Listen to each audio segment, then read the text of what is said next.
In this episode of Smart Humans, we talk with Ben Miller, who's founder and CEO of Fundrise. We go down memory lane, covering his podcast previously from 3 years ago, and discuss how the world has changed.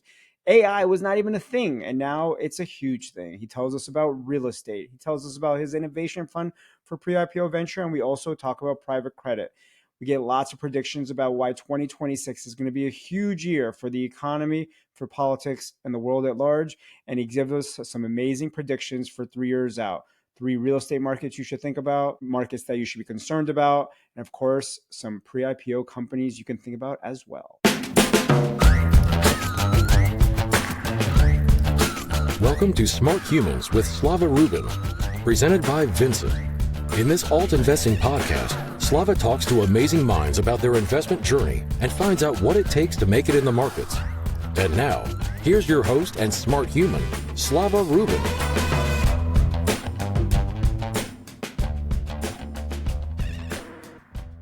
Hello, and welcome to the latest episode of Smart Humans. I'm excited for today's guest. We have founder and CEO of Fundrise, Ben Miller, back on the show. I love repeat guests. So Ben, welcome back to the show.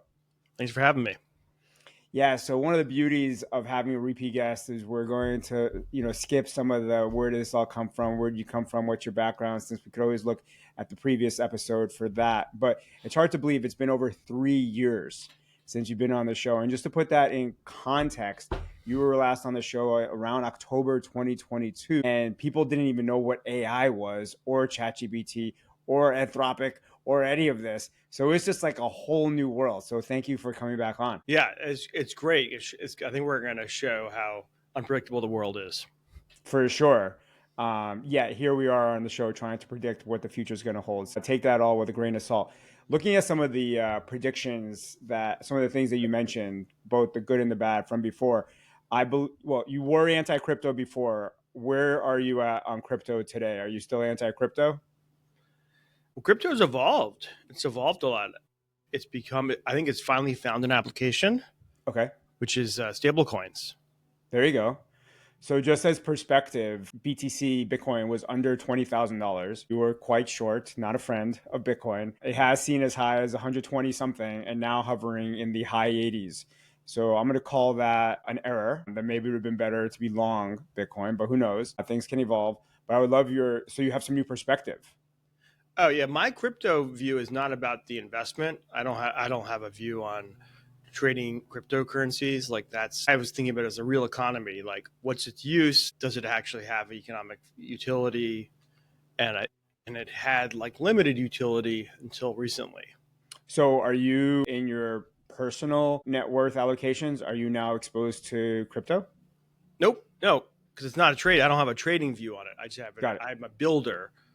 Can you build with crypto? Can you do something that's actually has a utility other than as an investment product? And I think now you can. So you're not eager to maybe buy some Ethereum or Bitcoin or Solana or any of it? No, I don't really trade anything. I'm not that's not crypto is as an investment. I have no idea about that. I just think of it as what's useful in the world. What can you do that's useful and build with? Until recently, I struggled with crypto, but now I think there's a whole ecosystem coming together that's starting to get pretty exciting.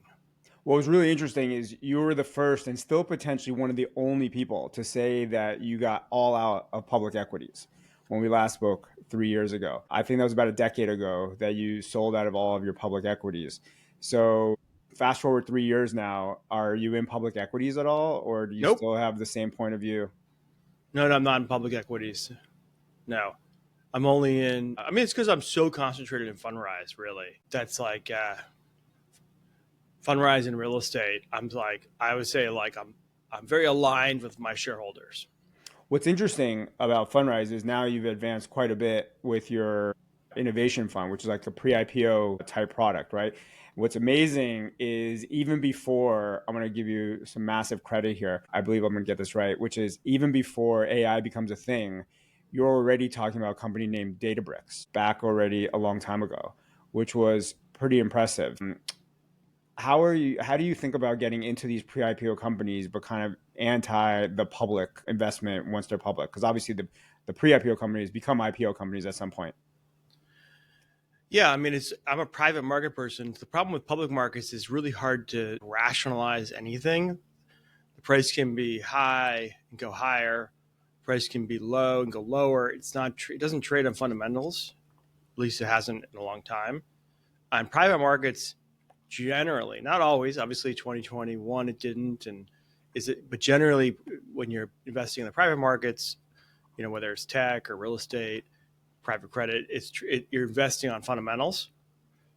And so a lot of these companies, we're a customer of the company, or customer of the software product. You can get to like a conviction based on fundamentals.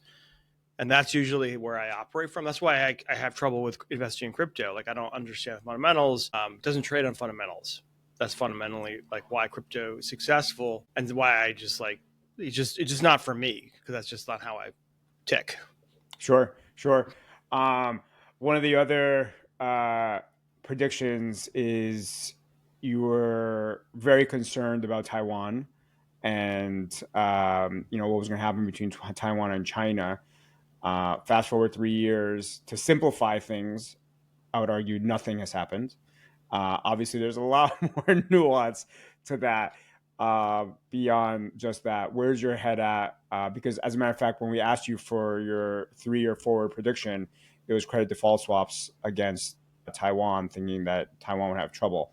So where's your head at now on Taiwan, China?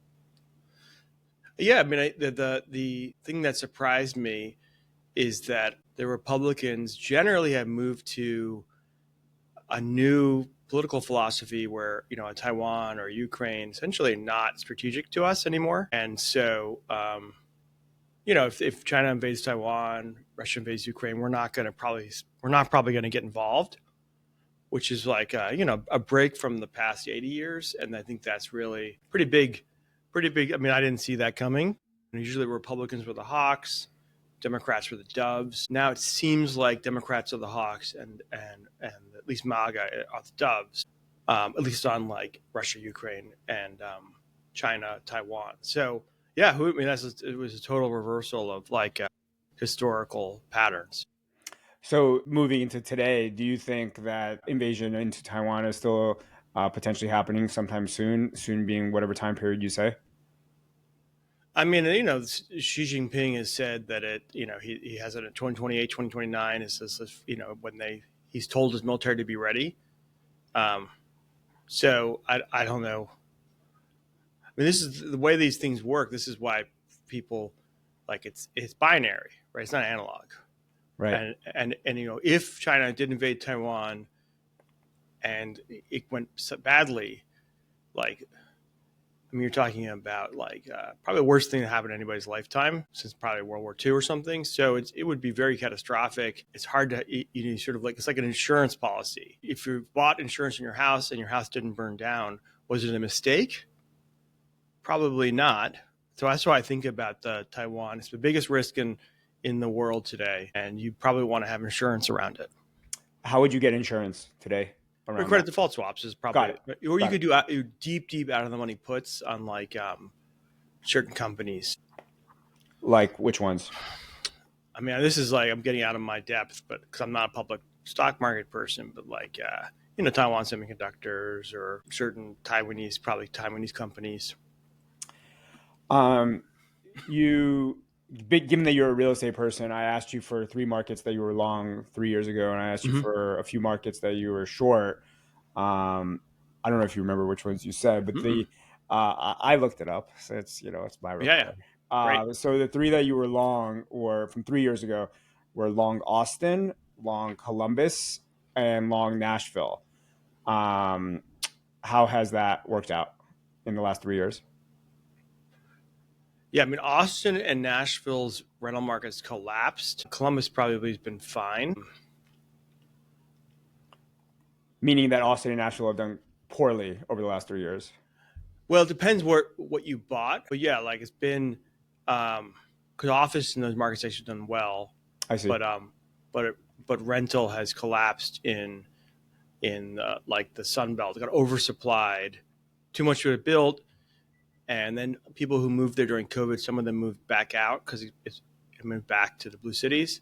So but it's fundamentally about oversupply and interest rates going from close to zero to 5.5%, and then so that puts you at like 7-8% for interest rates briefly, and that the combination of those two things crashed the real estate market. The real estate market has been in a recession since 2022.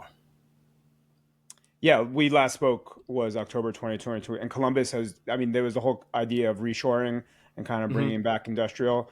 So has that kind of been, green, yellow, red? How has that turned out in the last 3 years? I think the reshoring is not. I would probably say I think yellow, but it depends on the specific thing. I mean, the tariffs ended up hurting manufacturing a lot. So manufacturing's been in decline for the last 9 months. I don't think Intel ended up being able to build. There was this big Columbus Intel project. They were going to build chips in Columbus, and I think that project never got off the ground, as far as I know. So I think a lot of the reshoring didn't happen, hasn't happened yet. It seems like it's unclear. It doesn't seem like a good bet at the moment. Got it. And then the three cities that you were bearish on short, one specifically, and two you threw in because I asked you for three.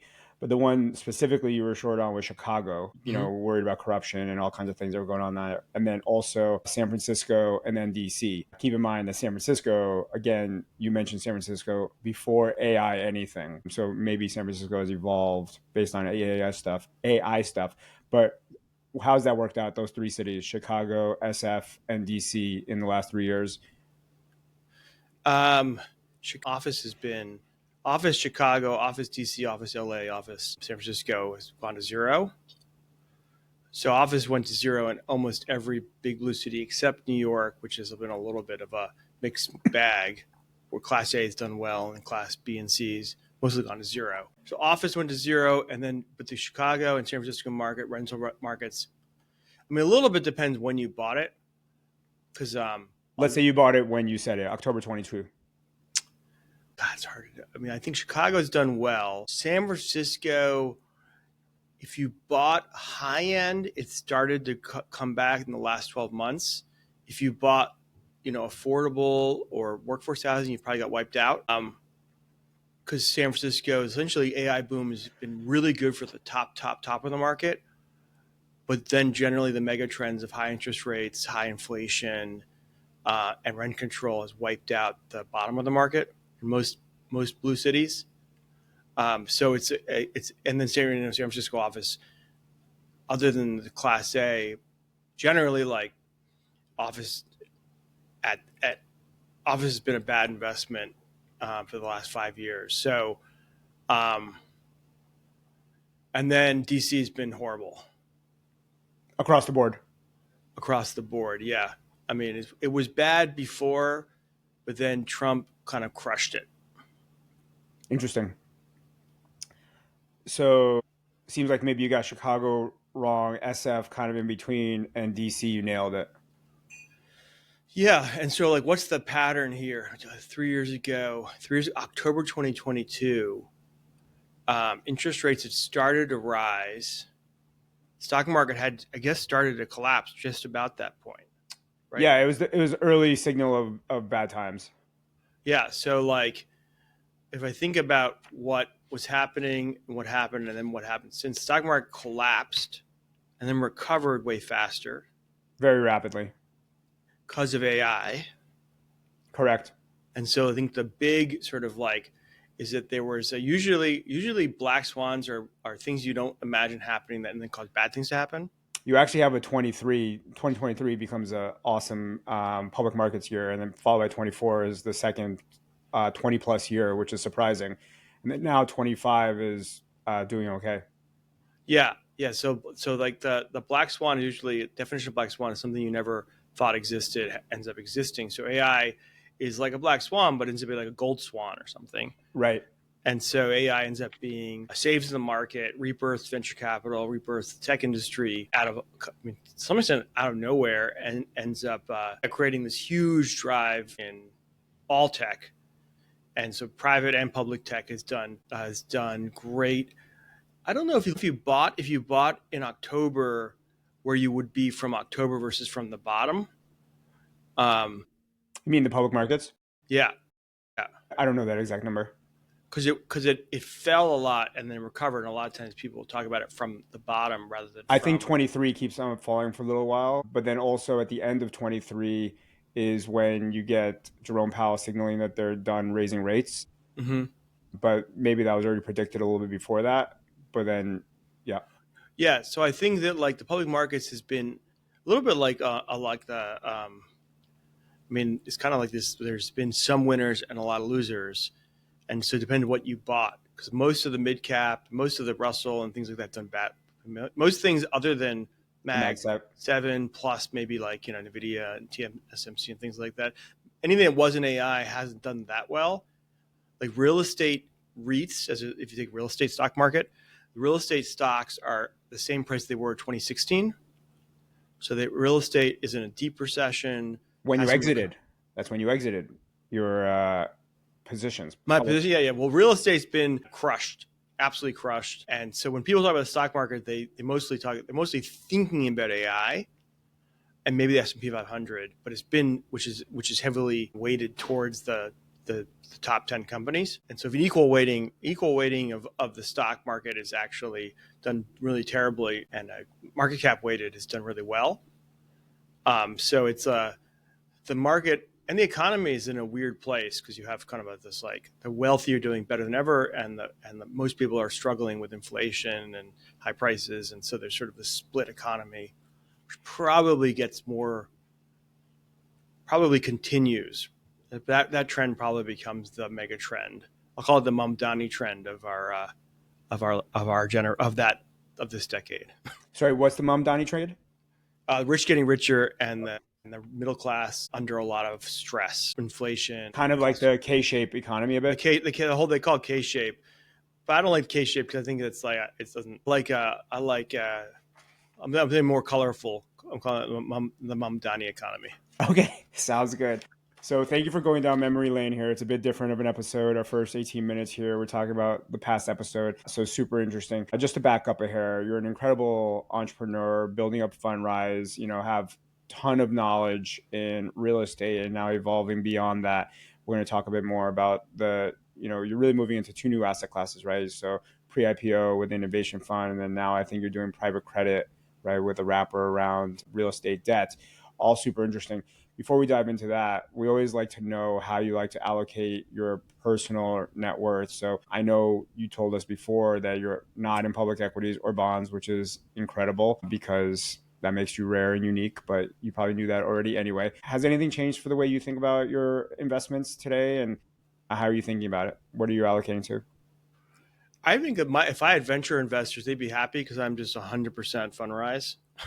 This is like I'm all in on on the company and the company's assets and the company's investments. I have very few assets outside the company. I rent a house. I have a family, and so my experience with money and partners, they love you to be stressed out and just totally all in on the company. So you just have to make it succeed, for good or evil. That's where I am. Nice. And are you doing any so we said no crypto, no publics, no bonds. You obviously have real estate. Your pre-IPO is all going through your own vehicles. Mm-hmm. Nice. And then how about how much of your investments are yield oriented versus, asset appreciation? I have money in our private credit funds, but at this point, I'm just I have everything in Fundrise, and I don't know my allocation inside Fundrise. It's not premeditated. It's very I go into where when I launch something new, I invest in it. I just go all in, but it's there's no allocation happening inside Fundrise in any deliberate way. I'm just Fundrise, all Fundrise all the time. And has anything specifically changed for the way you think in the last 3 years, or is it just more of the same? Well, over the 3 years, just to recapitulate it. So real estate is in a deep recession, as bad as it's been since 2008. In some ways, worse than 2008 financial crisis. So it's one of the worst real estate periods in like history, probably top 3 and 5 or probably top 3 in the last 100 years. So real estate's in a really bad place. And then we launched the pre-IPO tech fund where anybody can invest in these sort of like private high growth tech companies. That has killed it. And I've been telling everybody that I think that strategy is the best strategy. And then the private yield, I mean, the private credit to me, our private credit strategy is more about wealth preservation. It's not, it's people who are like, I had somebody come to me and they're like, I feel like the stock market's peaked. I'm a little worried. I want to put some money somewhere where I feel like I'll get an okay return or good return, but not like, doesn't have a lot of like volatility risk. And that's really what our private credit is about. And I feel like I don't know that many other things out there where I feel like if AI bubble blew up, I think our private credit funds or strategy, whatever you want to call it, would not be significantly impacted. Great. And in regards to giving people some color, you gave us some metrics on Fundrise 3 years ago, but can you give us some high level color on how big is Fundrise and kind of your reach and customers and all that good stuff? Yeah, I mean it's a K-shaped business because real estate's been, I would say, flat for 3 years, maybe single digit down in terms of like Fundrise and over the course of 3 years. And then we created new businesses inside during that time. So we created this strategy where we democratized investing into private growth tech companies. We were the first. It's now going to become, I think, it's going to become normalized, and lots of companies are following us. Kathy Wood from ARC followed us. Robinhood's following. I'm sure we'll see other big companies do it. And so, and that's like we created a whole new business basically that I think will end up being maybe as big as real estate. How much AUM is in that growth tech business? It went from 0 to 400 million in the last, I guess, like really 24 months. And I think it's going to continue to grow and continue to like, I think it's continue to scale. So that's been our biggest new business line. And how many investments is that? Meaning, how many like companies is that? It's less. I would say it's probably less than 20. It might be like we have made some small investments. And I don't know, like, but if we looked at the, like the names, it's probably like, 10 names make up 80% of the dollars. Can you share some of those names? Yeah, I mean, Anthropic, OpenAI, Databricks, Anduril, Ramp, Service Titan, Vanta, DBT Labs, Epic Games, SpaceX. Did you hear SpaceX might be valued at 800 billion? Yeah, but then I heard him retract that. Yeah. That would be crazy. Yeah, that scared me. It didn't seem like that was. But they did say they might IPO by the end of 26. That'd be pretty epic. Yeah, and surprising to me. I sort of thought they would never go public. So they are 23 years old. Yeah, but what's the point? I'm not in charge.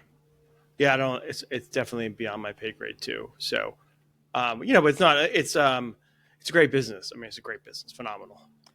So, and then the third business is the private credit business. How much AUM is in that? That's about 750 million. Got it. So I'm a customer. Let's say I want to get in. What are my options so how do I get into the growth tech? Am I investing into the fund directly? And what's my minimum? $10. Amazing. And what's the liquidity opportunities? We have quarterly liquidity, quarterly tender offers currently. Can I sell the entire $10? So let's just use a real number. Let's say I put in 100K. So I put in 100K today, and as part of the quarterly, I want to take out the full 100K. I could take out the full 100K? Yes, every quarter. Oh, amazing. And I have to be accredited or retail? Anybody can invest. Any American. And this is not on a public exchange, right? It's not a ticker. I just go directly through you guys. It's not traded. Right. You can buy it on SoFi. Oh, you can? It does have a ticker, but it's not traded. Oh, okay. You can actually probably request it on Schwab or Fidelity, but we currently aren't available there yet. What's the ticker? INNOX, INNOX. like Innovation X. Great. And then private credit, is it also retail? Everything's retail. All retail. And then private credit, like what's my option to get in there? Like, $10. right, but what's the product that I'll be getting into? Oh, it's a yield product. We make asset-backed lending investments, and so the yield's about 8%. It's basically, I mean, we've actually been doing private credit lending or asset-backed lending for 10 years, so it's actually not new, and we've made a ton of investments. So that's why I have a lot of confidence in the stability of it. Nice. Very cool. Where are you? So you've been around now as a company for many years, right? Mm-hmm. Where In you 2012. 13 years, almost 14. Mm-hmm. So Yeah. where are you in your growth prospects and you potentially being the right name inside of your own fund for a pre-IPO meets IPO one day company? That's a good question. I mean, I think I was just doing this analysis, like we're worth more as one company, or we actually, if we're call it sum of the parts analysis, whether or Mm-hmm. not like you're actually worth more as like to three different companies than to one. So I don't know the answer to that. It's something I've been thinking about recently, but it's real estate's been in a deep recession, which confuses a normal person because a normal person doesn't see that. They're not experiencing that. They're just looking at the stock market and say, "Oh, the stock market's up." So for us to be in a like a really realistic pre-IPO place, we need real estate to normalize, go back to normal. Like it was, this is like unusually.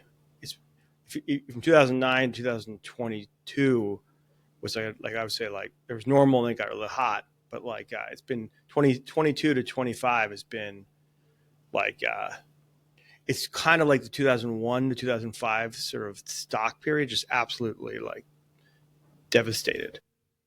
Real estate. Real estate, yeah, commercial real Yeah. estate, rental real estate, anything that's not even single family housing. Home builders are really distressed at the moment. Like it's basically at this point, all real estate is in a stressed place, except for data centers.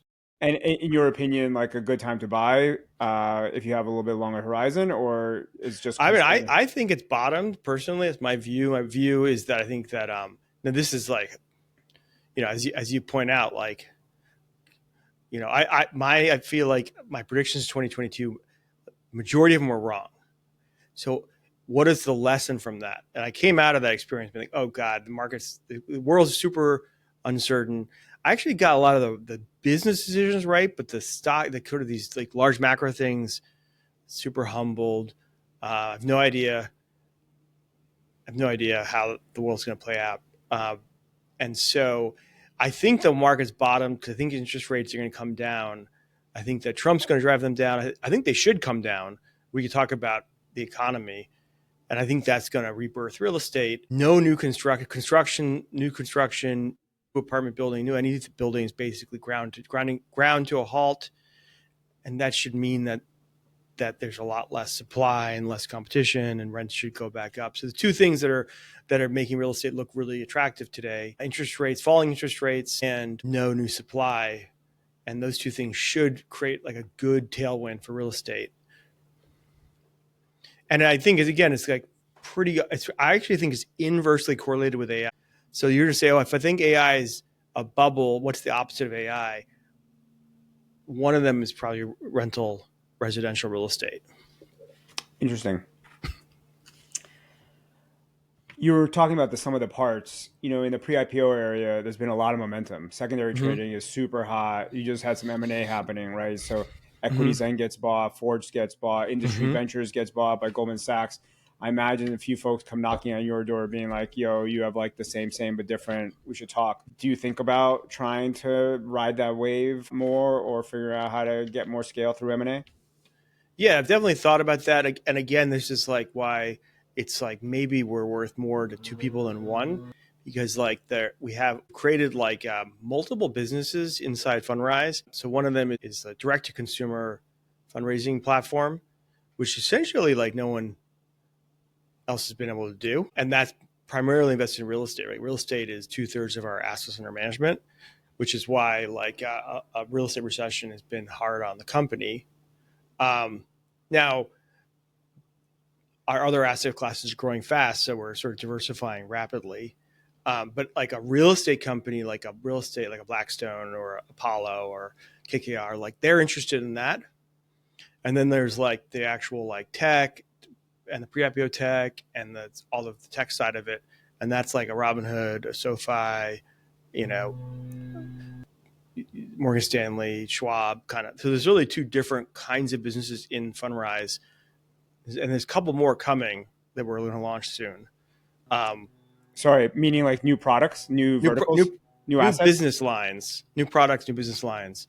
And I think those will... Within those three asset classes, or you're going to go to both asset classes? No, not so much asset classes, but just new ways of doing business. Great. Anything you want to preview more here? Not yet, but soon. You'll call me first. So I think we'll end up with 4 major businesses like by end of next year. That's what I believe. And so we'll have a lot of options. Which segues to the next question, which is now that you have multiple asset classes and multiple choices, how should I, as the investor, choose which one's right for me? Obviously, there's different flavors of ice cream, but how would you guide somebody to think about that? Yeah, I mean, we're not supposed to. I'm not supposed to guide people in that. So I usually tell people 2 things. I mean, it's so much dependent on their situation. Like, it's funny. Tech people invest in more tech, and real estate people invest in more real estate. Like I work in both worlds. I know lots of people in both worlds, and I'm always like, real estate people should invest in tech. Tech people should invest in real estate, but they never do. Absolutely. Because ultimately diversification is like a smart thing to do if you're trying to manage risk. Very few people actually try to manage risk in practice. Like most people just want risk, and they just, because essentially the last, how many years has it been? 17 years. Managing risk has been punished, right? Since 2008, if you were just all risk all the time and you could ride it out, you've been rewarded. And that hasn't always been the case in the U.S. stock market, U.S. economy. Sometimes like 2008, 2001, the late 80s, again, in the late 70s. Like there's been periods where like risk has been absolutely punished. But very few people who are like principals today actually have lived through that. And so they don't want risk management. Most people don't want risk management. They hate it. Your point is interesting, and I agree. Probably it's very true. Those that have risk should be doing real estate. Those that are in real estate, should be getting some venture. So you are in both. Outside of your own personal allocation to your personal company, you have venture through your venture stuff, and you have real estate through your real estate stuff. What's your percentage split? Again, no idea. I don't know what but it's not even like, it's not deliberate in any way. There's no like, it's like purely like, there's no like logic to it. It's just purely whatever I did at the time. So it's not purposely 50-50 or 30-60? No. Okay. No. I just and like, if I think about it as like trying to answer your question as best I can, like what I see investors do is they buy momentum. So whatever has been hot is what they buy the most of. Which you're kind of allergic to, right? That's the problem. Like I went through 2001 and 2008. So I went through 2 different bubbles popping. Fundrise went through a real estate recession and COVID. And so I'm usually, as you said, I'm curmudgeonly about risk. And so normally I'm about risk management, and most people just don't want that. And so I would say AI seems really good, really exciting, but like, it doesn't. I would generally want to buy the bottom of something, so I'd want to buy value.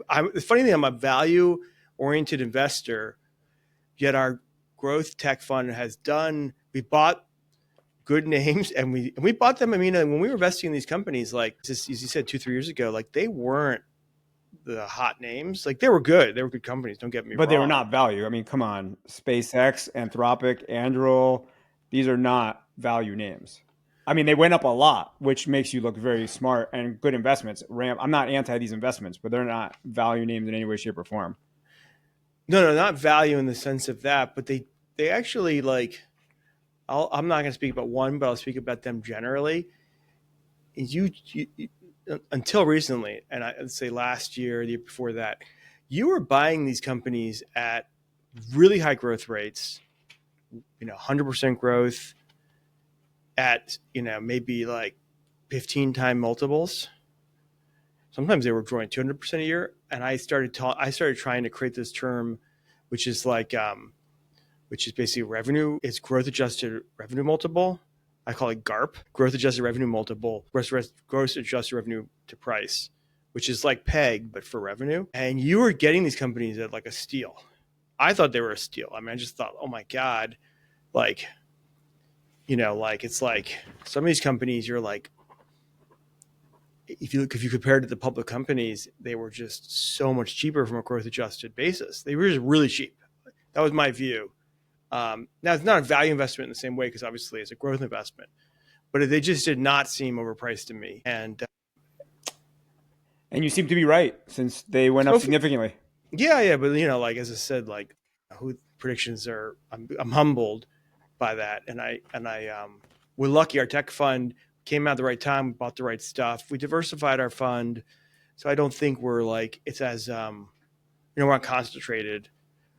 I mean, as an abstraction to that point, my personal opinion is vintage diversification is very important in venture, not to detract from how awesome your fund is doing, but I could have started a few years earlier. Maybe you would have had exposure to a pre-AI sort of class that maybe would have done much worse. Or in the future, your next vintage will not have the same maybe growth type rates, et cetera, et cetera. That's not anything to do with you. I mean, more speaking to the listener, that sometimes you just have to diversify across vintages. Not sometimes. It's important to diversify across vintages, because the people that get it right are not brilliant and the people that get it wrong are not dumb. Sometimes you just get stuck in a vintage.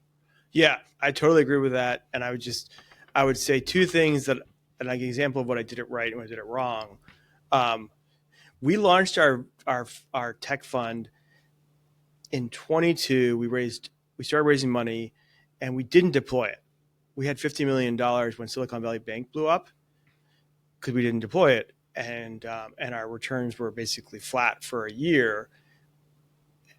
And so it's like our vintage actually is not.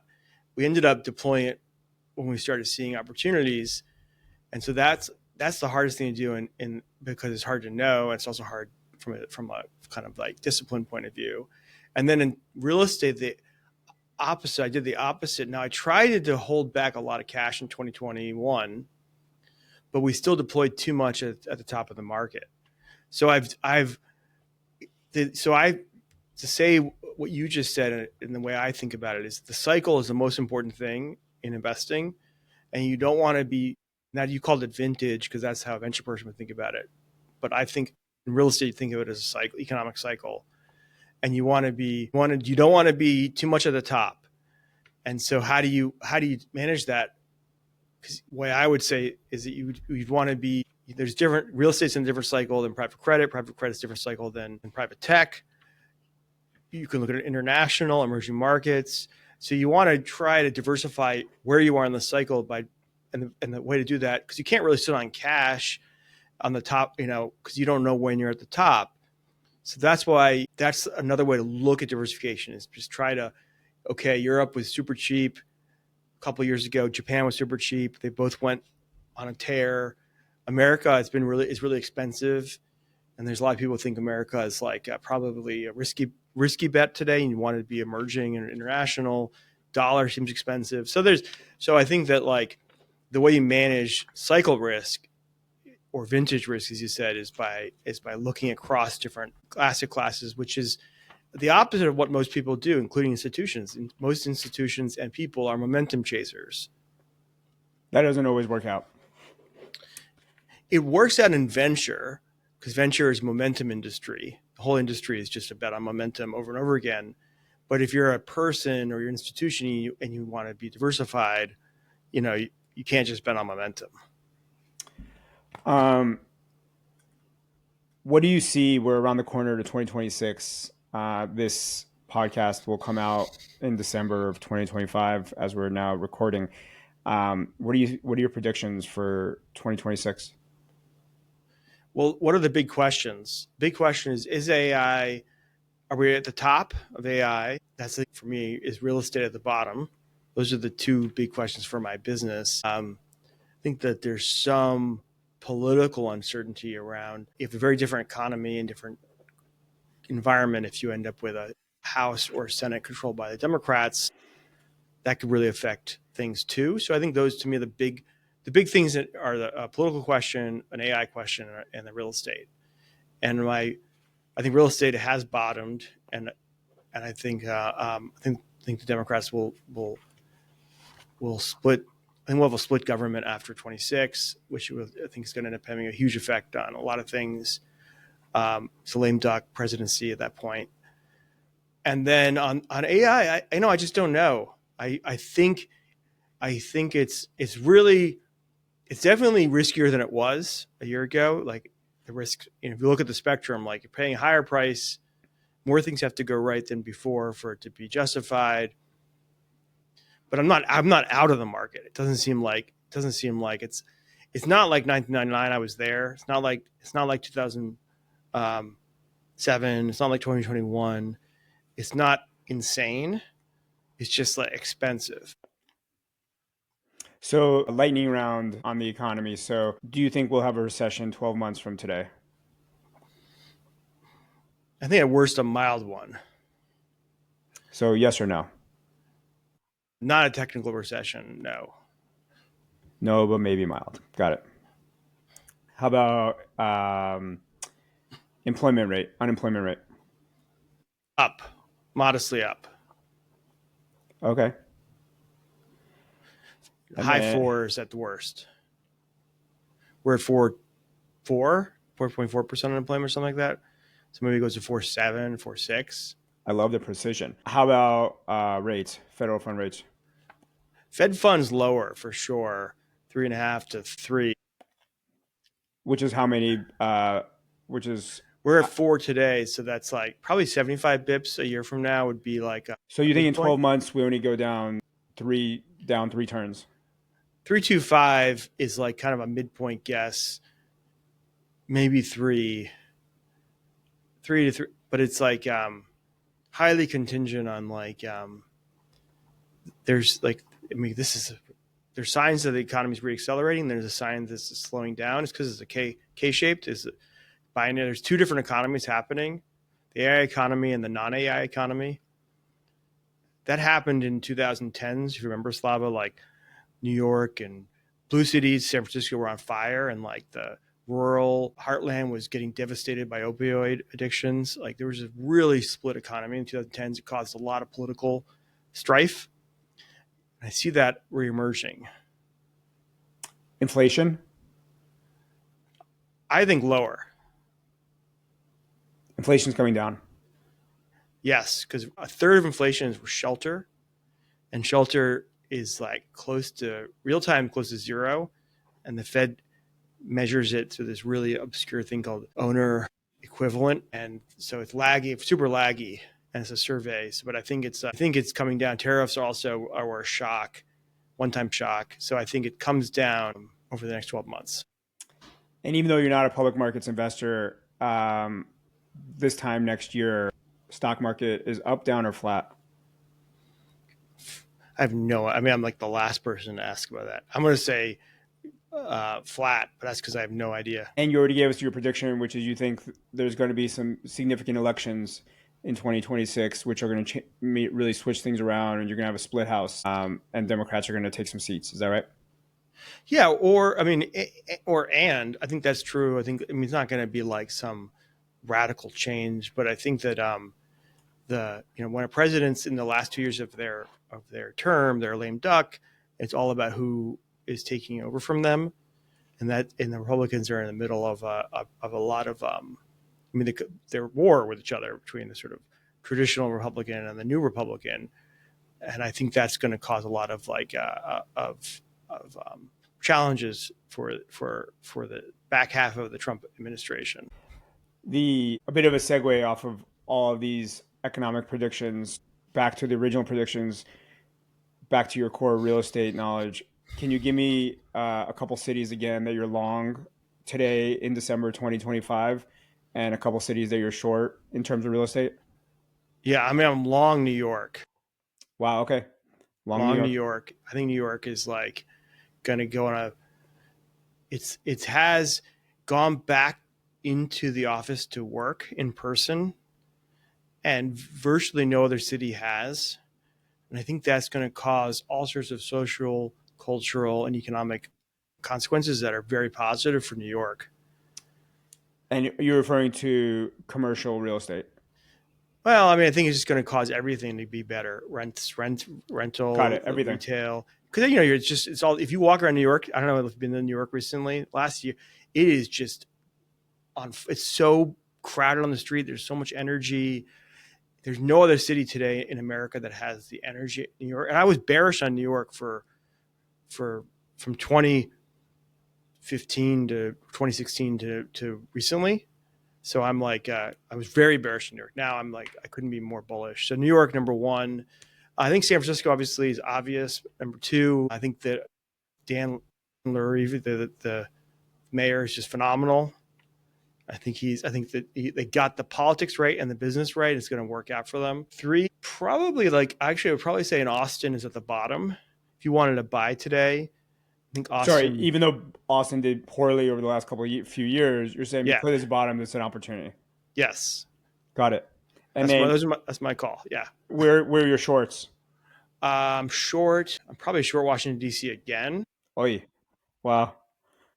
3 years from now, if we go 3 years from now, where we maybe you have a new president, maybe the president's a Democrat, and I think D.C. would come back. But I'm not sure the next 3 years is going to be great. 3 years more Trump, Washington, D.C., probably not a great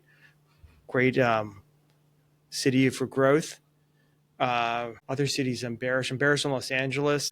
Los Angeles is just has a lot of political problems, and AI is really crushing the entertainment industry. And those two, I think, are pretty negative. I don't know if I have a third. I don't have a good third one for you. That's okay. So we always like to ask what content you like to read or watch or listen to. Anything? I think you mentioned The Acquired last time. Anything you'd like to mention for us today? I haven't had like any new discoveries. Obviously, like everyone else, I am listening to Dwarkish. I was early on Dwarkish. I had him on my podcast actually. It's like I tried to advertise on his platform. I was going to be the first advertiser because I just thought this guy's a genius. Now I can't afford to. So what do I listen to now? I don't have anything great. I've been reading a lot of like history. You know what I use a lot? I spend a lot of energy. I spend a lot of time asking ChatGPT and Claude and Gemini these business strategy questions. Oh, that's a brand new thing from 3 years ago for sure. Yeah, I mean, I probably spend this weekend. I spent 8 hours, like hours and hours and hours, using AI as like a combination research and content creator around mostly business questions and AI questions, but really anything. I think it's a source of content that I just like.